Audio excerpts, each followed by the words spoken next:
Maal jettee? Inni sun immoo hin jedhamu inni sun fakkii hordofu.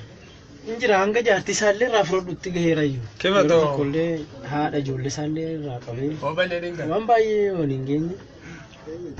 Kiyya banee. Garuu inni dhumarratti. Ishi kanaan booda kaan keessa maaltu si galchee? Kam? Waan biraa keessa maaltu si galchee? Waan biraa kam keessa galee? Kanuma bichaadhaati wanni irraa. An warruma abbaa kiyya tuqe malee warra baatee gatee bineensa nyaachise guyyaa 19 awwaalame abbaa kiyya. Du'eetu. Guyyaa caakkatti gataniiti bineensi nyaatee mataa qofaan beekamee achi du'eellee erga du'eellee bineensa nyaate. Warra baatee caakkatti gateessanis akkuma ajjeesanitti hin fudhadhaa. Jarri fira tokko walitti. Gizee baay'ee jaraanillee falmiin kiyya jaraanis walitti. Nama tokko baay'ee isaanii namoonni sun. Namoonni sun gosa amaaraa hunda. Hagamina baay'inaan. Jechuun baay'inaan isaan gaa gosa tokko jechuun ati namni biyya san keessa jiru namni amaaraa ta'e guutunuu namni saba amaaraa ta'e garuma namtichaati. Namni saba oromoo ta'e immoo gara kiyya. Koolmaa gara hawwaatti tilmaamtu baay'inaan meeqa hin taa'etteeti namni itti argame irratti. Jechuun waan tilmaamamuuti waan biyyattii keessa jiru malee biyya walumaan qabna. Fakkeenya magaalaa kana keessa nama amaaraa jiru murteessuu hin danda'amu. Meeqa ajjeeste jechuudha? Meeqa ajjeeste magaalaa? Isaan keessaa magaalatti nama 5.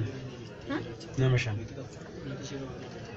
Isa jalqabaa abbaa koo qottoodhaan ajjeese anis gajaraadhaan ajjeese. Isa kilaashii baatee katamaa keessa deemuun argadde. Achiin dhaheen kufee kilaashiillee fudhannee hin deemne. Inni sin du'e. Gaafa meeshaa harka qabdaa iyyuu. Hin qabu. Baangaa bichaan qaba. Billaa guddaa kanan qaba. Eessa jechuudha keenyarra? Isumaanin haana irratti dhahee achumaan dhahee kuffisee hin deemne. Garuu kuttee too dhiistee iyyuu namni si booda si barbaadu iyyuu. Injiru iyyuu inni ergasii ilma eessuma kiyyaana jalaa ajjechisee malee. Gurbattii takka ajjeeste.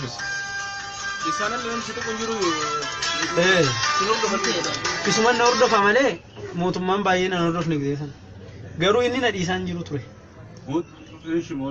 Inni ergasii ilma Sarma tokkicha waraabee isa waraabee barfattaanis. eessuma Mul'ata godhu mul'ata. jalaa ajjechisiise inni. Isa di'ee hojjetu hojjetaa mootummaa.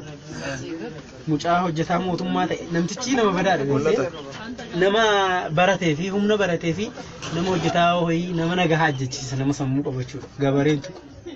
Ollaa isaatu ni jiran firoottan kiyyan tuqu. Achi deemee isa fagoo jiru isa di'ee hojjetu tokko waa'ee lafaa irratti waa'ee lafaa hojjeta mucaan isa namaan ajjechisiise na jala. Namtichi moo? Bilbileet ani gaa obboleessaa malee nama biraan ajjeesne iyyuu jalaa yeroo sana. Dura. Gurbaa hojjetaa waa'ee lafaa hojjetu sana ajjechisiiseet natti bilbile. Kunoo eegalee gaa hojii hoonaan jedhe. Namtichi. Eegaltee cal jiriitu madaale amma min fixa warra keenaan jedhe.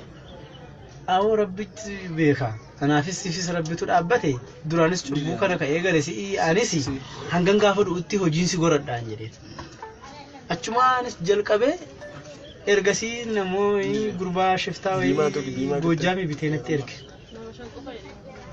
Gurbaan sun achi hin dhufe. Dhufee hiriyaa taanuu wajjin hojjannaa. Goojjaamitti fudhadheen deema atis as giseen dhufee naa boqonnaa naa taataa. Hiriyaa taanuu anis nama kana miidhamee obboleessa kiyya na jalaa ajjeesanii naan jedhe. Lakkaa isa taa'ee erge isa namticha abbaa kiyya ajjeese kanatti erge. Ani immoo bakka sanitti gogomee ishee jedheeni garuu shakkiillee keessa kiyya shakkiin qaba ishee osoo hin taa'u dhufee halkan Addis Ababaa jira mucaan.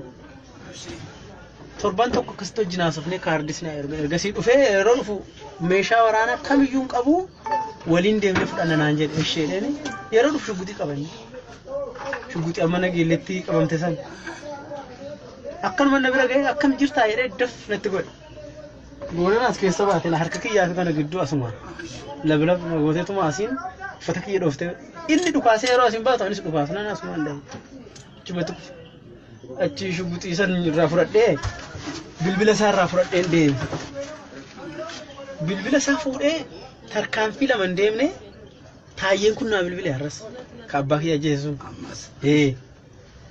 Qannaa handee naan jedhe. Qannaa handee jechuun milkooftee jechuudha beektaa. Bilbila isaa irratti bilbila.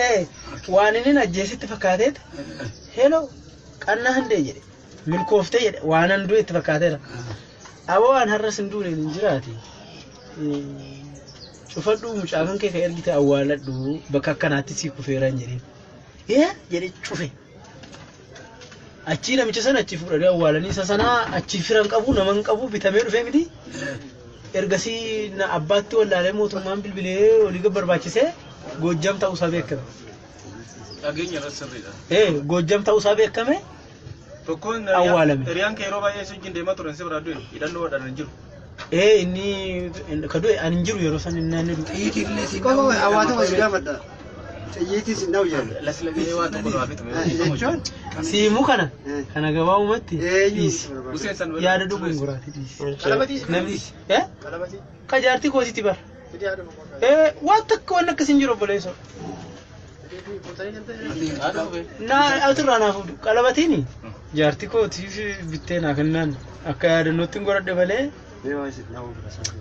abboo namni rasaasa hin dhoofne hin jiru. Ani warruma nan dhahu jedhu sana osoo arge niin dhaha rasaasa kennanii irraan deebi'u dhugaasanii.